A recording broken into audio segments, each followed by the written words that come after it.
समय के साथ साथ सभ्यताएं बदलती हैं। जो परिवर्तन को अपनाते हैं वे बचते हैं और जो परिवर्तन को अपना नहीं पाते वे जमींदोज हो जाते हैं। आज अंतर्राष्ट्रीय संस्कृति अपने तरीके से आगे बढ़ रही है और इस बदलते देश के साथ, बदलते परिवेश के साथ जो बदलते हैं वे ही शेष रहते हैं और जो नहीं बदलते वे अशेष हो जाते हैं।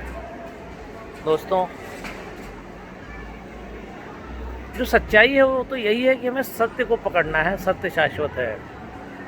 हम धोती पहन करके सच बोले या जीन्स पहन करके, ये बातें उतनी मायने नहीं रखती जितनी मायने ये रखती है कि हम सच बोलते हैं, जितनी मायने ये रखती है कि हम माता पिता को आदर देते हैं, जितनी मायने यह रखती है कि हमें सेवा भावना है और हम दया करते हैं और हम दमदार हैं और हम मेहनती और परिश्रमी हैं। हमारे जो सद्गुण हैं, हमारे संस्कृति के जो सद्गुण हैं, उन्होंने ही हमारा उत्कर्ष किया है। हम विकास के चरम शिखर पर निरंतर पहुंचते रहे हैं। चाहे लुटेरे कितना भी लूट लें, लेकिन हम कभी खाली नहीं हुए। हम हमेशा दाता बने रहे। दोस्तों, मैं ये नहीं बोलता कि हमें लूटते रहना चाहिए, पर यह सच्चाई है।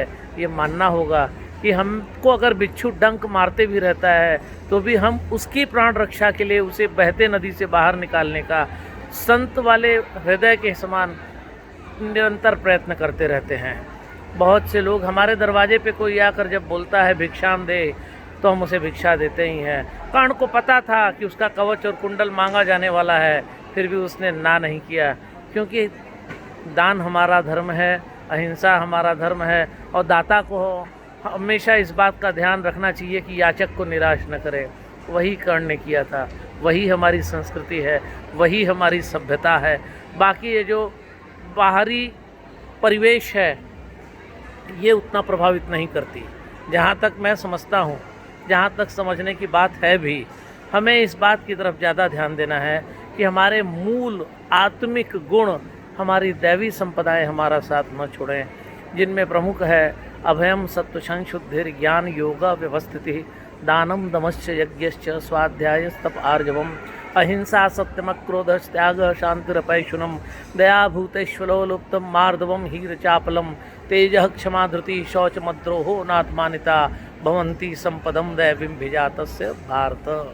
ये 26 वो गुण हैं जो भगवत गीता में भगवान श्री कृष्ण ने, विश्व के सर्वोत्कृष्ट गुरु ने, योगेश्वरेश्वर ने, गुरुओं के गुरु ने बताए हैं, जो विश्व के समस्त सद्गुण हैं, जो मृत्यु के बाद भी हमारे साथ हमारी संपत्ति बनकर इस जीवात्मा के साथ जाते हैं, जिससे हमारे ये जो अंग प्रत्यंग हैं, जिससे जो हमारी ये आत्मा के अवयव हैं, जिन्हें हम इंद्रिय कहते हैं, वो संस्कारित होते हैं।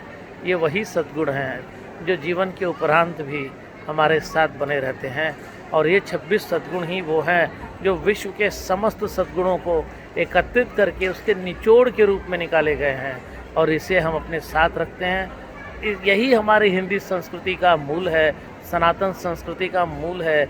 याद रखिए, सच बोलना तो हमेशा अच्छा होता है, युग कोई भी हो, पर सत्यम परम धीमहि सत्यमेव जयते। इसका मतलब यही है कि सत्य की ही जय होती है, सत्य ही जीतता है, सत्य ही विजयी होता है और यही हमारे संस्कृति की मूल विरासत है।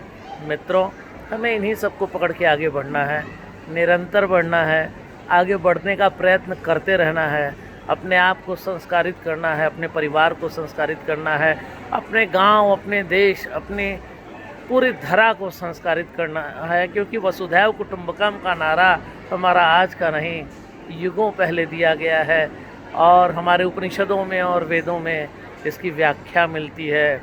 ये संपूर्ण वसुधा पृथ्वी ही एक परिवार है और इस परिवार का हम ख्याल आदिकाल से रखते आए हैं। अपना ख्याल रखें, अपनों का ख्याल रखें, इस धरा का ख्याल रखें, बाकी जो होगा देखा जाएगा।